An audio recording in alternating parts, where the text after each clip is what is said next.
Hello students, welcome to pi maths and मैं हूं नवीन गुप्ता। तो चलिए शुरू करते हैं case based study based questions. और आज के इस लेक्चर में हम देखेंगे पॉलिनोमियल्स की केस स्टडीज़। ये केस स्टडीज़ सीबीएसई के द्वारा गिवन हैं, तो इसीलिए काफ़ी इंपॉर्टेंट हो जाती हैं आने वाले एग्जाम्स के लिए। चलिए पहली केस स्टडी शुरू करते हैं। The below picture are few natural examples of parabolic shape which is represented by a quadratic polynomial.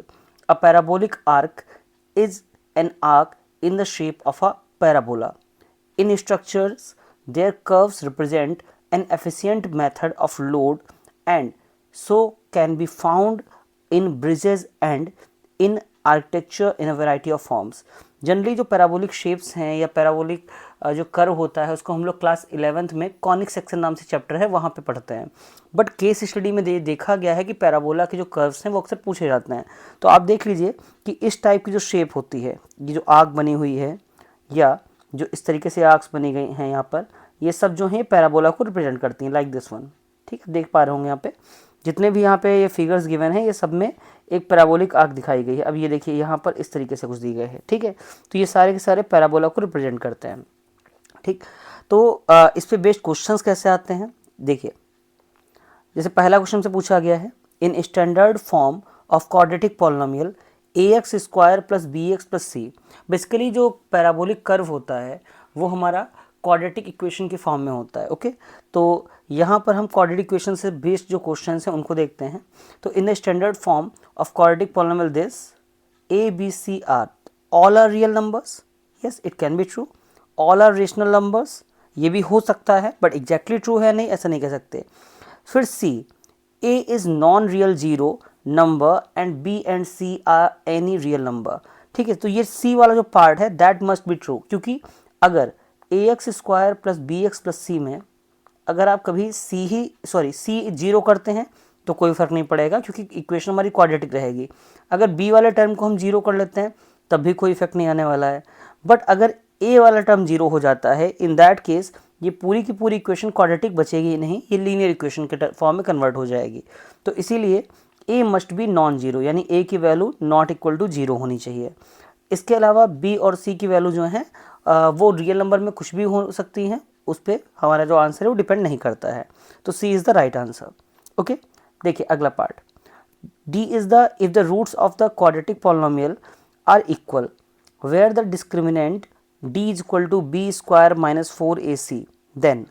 अब यहाँ पे बात की गई है कि रूट शुड बी इक्वल, तो आपको पता होना चाहिए कि अगर d जो है वो ग्रेटर देन जीरो सिर्फ है, इन दैट केस यानी कि पहले वाले केस में roots will be real but distinct, ये आप कह सकते हैं अनइक्वल। जो रूट्स होंगे they will be real and distinct या अनइक्वल। ओके, यानी अलग अलग रूट्स होंगे।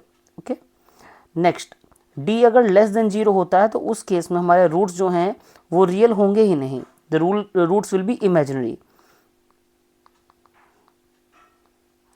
d की वैल्यू अगर greater than equal to zero दोनों ही हैं तो रूट्स रियल होंगे। ओके, साथ ही साथ इक्वल भी हो सकते हैं, अनइक्वल भी हो सकते हैं। तो केवल एक कंडीशन जो है हमेशा ट्रू होगी, दैट इज रियल की। बट अगर d is equal to zero है तो उस केस में roots will be real and equal both. Okay, तो इस क्वेश्चन के लिए हमें यही चाहिए था कि root should be real and equal. Equal होना मेन कंडीशन है, that means D will be the final answer. तो आपने देखा कि फर्स्ट वाले में सी आंसर होगा और सेकेंड में डी आंसर इज करेक्ट। चलिए देखते हैं अगला पार्ट। इस क्वेश्चन के थर्ड पार्ट में कहा गया है, if alpha and 1 upon alpha are the zeros of a quadratic polynomial 2x square minus x plus 8k then k is, k की वैल्यू फाइंड करनी है।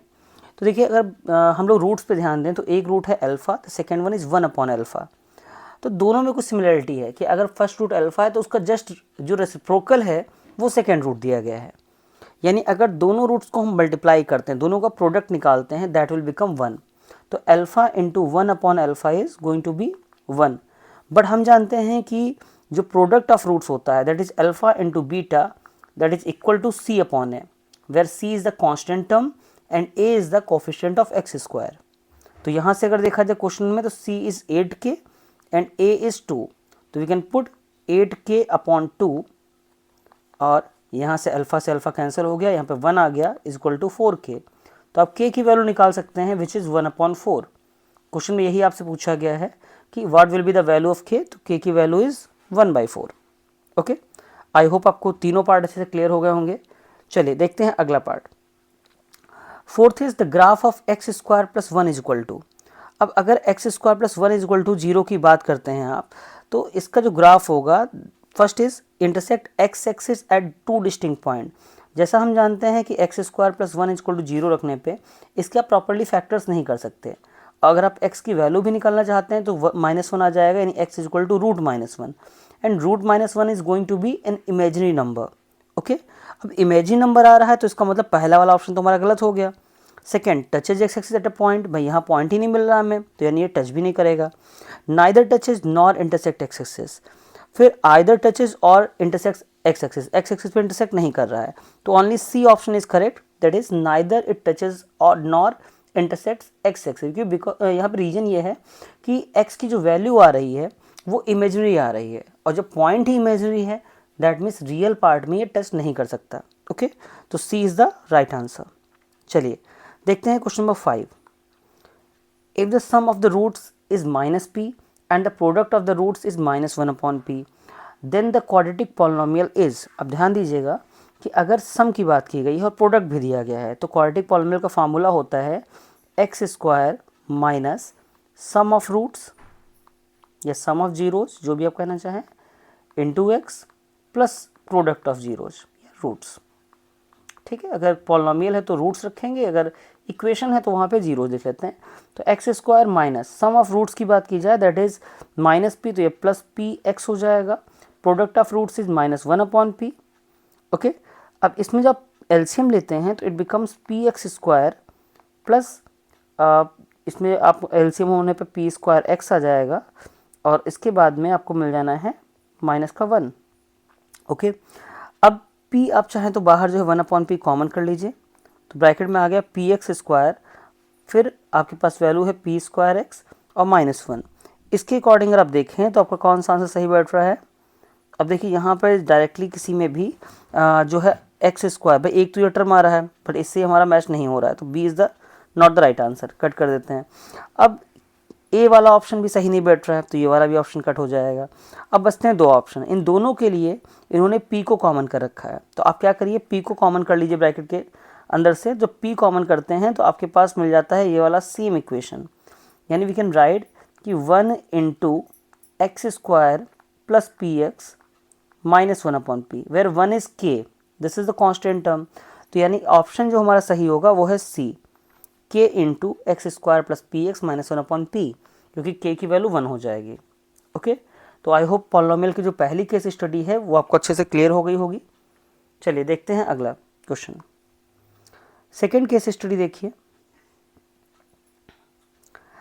N asana is a body posture originally and still a general term for a sitting meditation pose, and later extended in Hatha yoga and modern yoga as exercise to any type of pose or position, adding reclining, standing, inverted, twisting and balancing poses.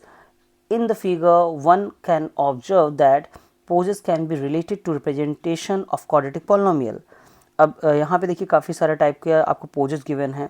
One is trikonasana दिया गया है, ठीक है, adhomukhasana, and this is also adhomukhasana, ठीक, इस तरीके से given है।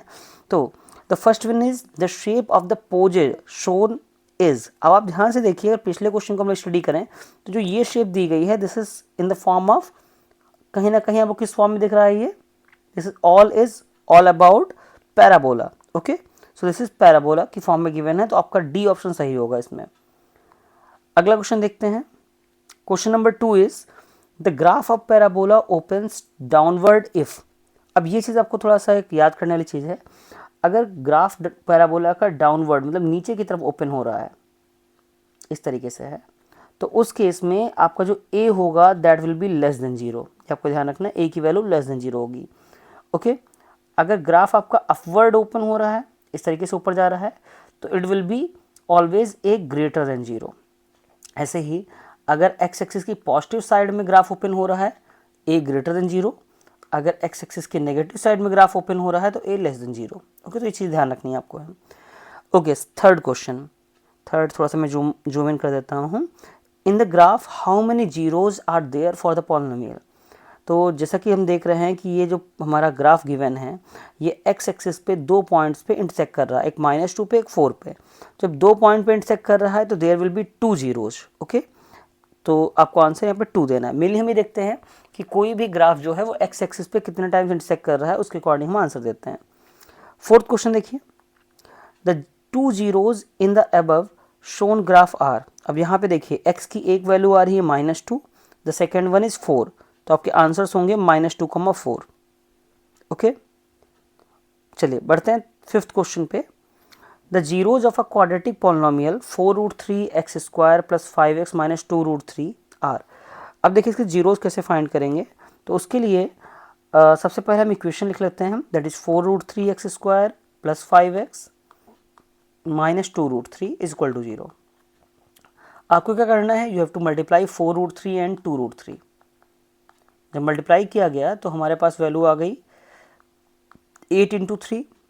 ठीक है, अब ये 24 होता है, बट वी नो दैट कि हमें फैक्टर जो चाहिए वो 5 के फॉर्म में चाहिए। ऑलरेडी इन दोनों को मल्टीप्लाई करने में -2√3 है तो नेगेटिव में वैल्यू आ रही है, तो इनके ऐसे फैक्टर करने हैं कि माइनस करने पे 5 मिल जाए, तो 8 - 3 = 5। तो we can write in the equation कि 4√3x² + 8 - 3x - 2√3 = 0। अब 4√3x² is okay, plus 8x - 3x - 2√3। Now take 4x common, it will become √3x + 2। फिर -√3 कॉमन करिए अगले दो टर्म्स से, अगेन √3x + 2 आ जाएगा। अब √3x + 2 कॉमन कर लीजिए, ओके, इट्स √3x + 2, आपको मिल जाएगा 4x - √3। अब जीरोज निकालने के लिए हम इसको जीरो से इक्वेट कर दिया, तो x की एक वैल्यू जो आएगी हमारे पास, that is going to be -2/√3। ठीक है, और दूसरी वैल्यू हमें मिलेगी जब इसको हम जीरो के इक्वल करेंगे, यानी 4x = √3, तो वहाँ से x मिल जाएगा √3/4। ओके, तो हमारे पास दो ऑप्शन आ गए, एक है -2/√3, दूसरा है √3/4। तो आई होप आपको दोनों केस स्टडीज जो हैं अच्छे समझ में आ गई होंगी, और ऐसी आने वाली और भी जो केस स्टडीज हैं जो इंपॉर्टेंट हैं बोर्ड एग्जाम के व्यू से, उनको देखने के लिए please subscribe the channel and like the videos. Thank you for being here.